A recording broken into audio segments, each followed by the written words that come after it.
آگے بڑھیں، آپ کو بتائیں کہ رحیم یار خان پولیس کی کامیاب کارروائی لودھی اور ماچھی گینگ کے کارندے گرفتار ہو گئے۔ 7 موٹر سائیکل سمیت 16 لاکھ روپے کا مال برآمد کیا گیا۔ رحیم یار خان کی تحصیل صادق آباد میں تھانہ صدر پولیس نے کارروائی کرتے ہوئے 2 خطرناک گینگز کو گرفتار کر لیا۔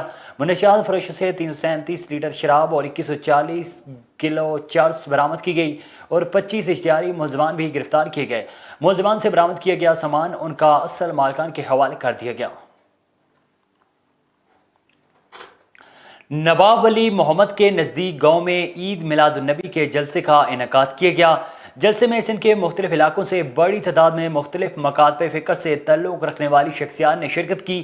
اس موقع پر جلسے سے خطاب کرتے ہوئے فقیر علی نواز ہاشمی نے کہا ہے کہ آپ صلی اللہ علیہ وآلہ وسلم کی آمد کی خوشی ساری کائنات میں منائی جا رہی ہے۔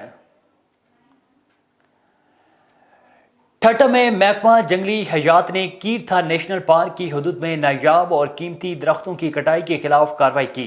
چیف آف کوہستان اور ایم پی اے کوٹری ملک اسد سکندر کی ہدایت پر قیمتی لکڑی چوری اور درختوں کی کٹائی کی اطلاع پر وائلڈ لائف ٹیم نے اہل علاقہ کے ساتھ مل کر 3 افراد کو لاکھوں روپے مالیت کی قیمتی لکڑی سمیت گرفتار کر لیا۔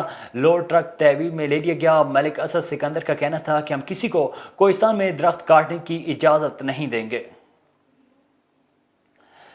سہیوال ٹیچنگ اسپتال میں 2 ارب 65 کروڑ کی لاگت سے تعمیر ہونے والے نئے بلاک نے محکمہ بلڈنگ ڈپارٹمنٹ کے افسران کی نااہلی کا پول کھول دیا ہے۔ 2015 میں پنجاب حکومت نے نئے بلاک کی تعمیر کے لیے 2 ارب 65 کروڑ کے گرانٹ جاری کیے۔ محکمہ بلڈنگ کے افسران نے ناقص مٹیریل سے بلڈنگ تعمیر کی ہے۔ جگہ جگہ سے فرش ٹوٹ چکے ہیں۔ نئے بلاک کی بیسمنٹ سے پانی کے چشمے پھوٹ رہے ہیں، جس سے اندازہ لگایا جا سکتا ہے کہ بلڈنگ کسی وقت میں زمین بوس ہو سکتی ہے، جس کے باعث مریضوں اور اسپتال عملہ شدید پریشانی کا شکار ہیں۔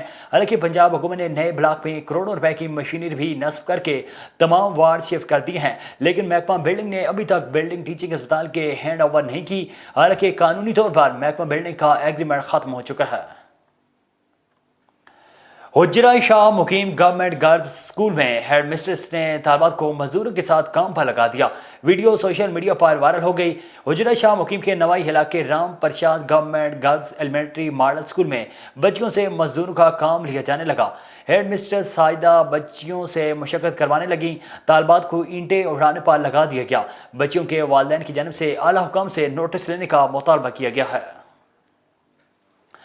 محکمہ فوڈ سہیوال کی نااہلی کی وجہ سے سہیوال کے گردنواں میں کئی روز سے سرکاری آٹے کی سپلائی بند ہے۔ غریب عوام آٹے کی تلاش میں در بدر اور ذلیل و خوار ہونے پر مجبور ہے۔ آٹے کی عدم دستیابی کی وجہ سے غریب عوام فاقہ کشی کرنے پر مجبور ہیں۔ کمشنر سہیوال اور ڈپٹی کمشنر سہیوال بھی اپنے اپنے دفاتر میں بیٹھ کر سب اوکے کی رپورٹ پیش کرنے لگے ہیں۔ غریب عوام کسی مسیح کے انتظار میں ہے۔ عوام کا وزیر اعلیٰ پنجاب سید محسن نقوی اور چیف سیکرٹری پنجاب صوبائی سیکرٹری خوراک میاں زمان بٹو سے مطالبہ کیا ہے کہ سرکاری آٹا فراہم کروانے کے لیے اپنا کردار ادا کریں اور محکمہ فوڈ سہیوال کے عملے کے خلاف قانونی کارروائی کر کے انہیں کیفے کردار تک پہنچائیں۔